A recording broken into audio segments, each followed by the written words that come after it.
kapatid, nagbabalik na naman si Boss Lucio at bagong gaming chair na naman itong ating gagawin sa video na to. Pinadala na naman sa atin ito ni Muso Philippines. Ito na yung pangatlong gaming chair na pinadala niya sa atin para ma-review at mapakita dito sa ating channel. At guys, promise, napakalupit ng gaming chair na to. So, marami na tayong mga nare-review yung gaming chair dito. Meron na tayong mga nare-review yung sobrang low-end, merong mid-range, meron namang high-end. Ayun na nga yung Secret Lab. At guys, etong upuan na to, masasabi ko talagang parang Secret Lab na. Okay, ganun talaga yung feeling niya at sobrang ganda ng quality. So mamaya makikita nyo lahat yan. By the way, this is the Muso Throne Series 420 XL.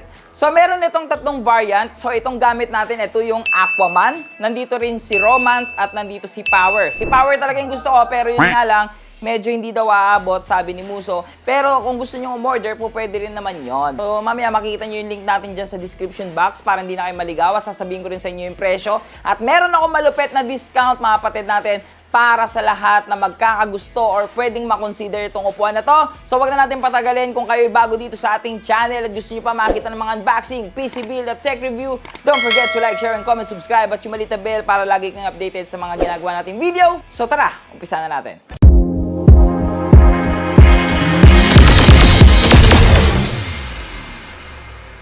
Pero syempre, bago natin muna umpisahan at ipakita sa inyo itong gaming chair na nandito, baka ikaw ay isang aspirant streamer o content creator na naghahanap ng malupet na streaming layout. Saktong-sakto ka dahil this video is sponsored by Onda.tv. Sobrang dami mong pwedeng pagpilian dito na themes na pwedeng bumagay sa iyong live streaming layout. Nandito na lahat. Example, the webcam overlay with the labels, green screen webcam with the labels, at mga animated talking banner, animated overlays, at mga scene transition na pwedeng mag-improve para sa iyong live streaming. Meron na ring starting banner, pause banner, at ending banner. Kung gusto mo ng mga gaming profile, gaming background, gaming cover photo, gaming panels, lahat ay nandito sa Onda.tv. Gusto mo rin ng mga emojis or mga subscription stickers, meron din dito sa Onda.tv. So napakadali lang pumunta dyan sa Onda.tv. You can see the link on the description box, www.onda.gd/boss_Lucio. At mga kapatid natin, once na may napili kayo dyan, bibigyan ko kayo ng 50% off once na gamitin niyo ang coupon code na Lucio. Gumanda pa ang iyong streaming layout, nakamura ka pa. So yun na nga, balik na tayo sa ating topic. Again, Muso Throne Series 420A XL gaming chair. Ang haba, nakakahingal. So mga kapatid natin, ito, papasukan na natin kaagad ng unboxing at yung assemble, mga kapatid. So tara!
Grabe, nakakapagod palang buuin itong Throne series, okay? So, first time kong bumuo ng steel base, ultimo yung steel base ina-assemble. Normally kasi pag bumibili ka ng gaming chair, kahit pa Secret Lab yan, buo na yung steel base niya. Pero, nakakatuwa, okay? Kasi first time natin yon. So, puntahan na natin kaagad yung build and quality netong Muso 420 XL gaming chair. So first, pansin na pansin kaagad dito yung pagka-premium nung kanyang mga design. So napaka-detail na mga drawing, high quality fabric material yung ginamit, at meron din siyang unique texture. Isa pa sa napansin ko dito sa kanyang detailed, okay, kung napapansin nyo yung parang snake skin niya dito, normally nakikita natin yan sa mga kotse. May tinatawag sila dyan yung parang sports car embroidery. So meron ganito si 420A at sobrang solid talaga niya. Ayan, sobrang quality niya. So napakaganda nung dating. Bukod doon, dahil latest innovation na rin yung ginawa dito ni Muso,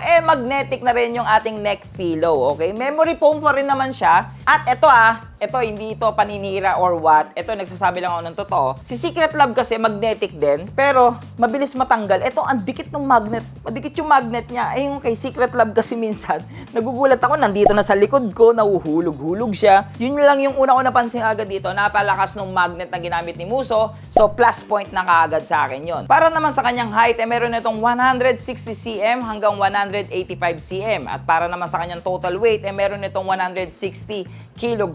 So medyo may kalakihan siya, kaya ito tinawag na XL gaming chair. Kung hindi man kayo ganong katangkaran or ayaw nyo ng sobrang laki, I recommend sa inyo yung last kong ni-review, yun yung Asilus series. So itong Throne series, ito na yung talagang Secret Lab feeling. Si Asilus kasi, Secret Lab look, okay? Pero yung feeling hindi pa Ito kasing si Throne series, dalawa na siya.